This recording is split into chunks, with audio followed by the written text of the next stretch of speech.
National Weather Service in Chicago has issued a severe thunderstorm warning for northern Kendall County in northeastern Illinois, Lake County in northeastern Illinois, northwestern Will County in northeastern Illinois, southern Kane County in northeastern Illinois, DuPage County in northeastern Illinois, northern and central Cook County in northeastern Illinois, until 11:45 p.m.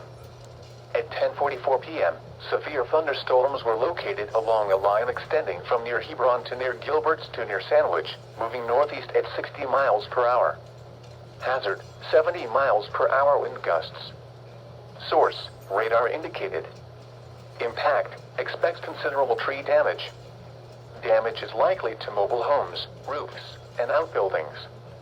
Severe thunderstorms will be near Elgin, Hoffman Estates, Carpentersville, Barrington Hills, and East Dundee around 10:50 p.m. Waconda, Barrington, Island Lake, Inverness, Lake Barrington, Fox River Grove, Port Barrington, and Tower Lakes around 10:55 p.m. Aurora, Naperville, Palatine, Lake Zurich, Montgomery, Boulder Hill, Hawthorne Woods, Kildare, Channel Lake, and Forest Lake around 11 p.m.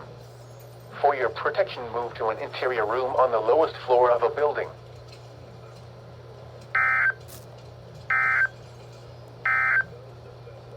The following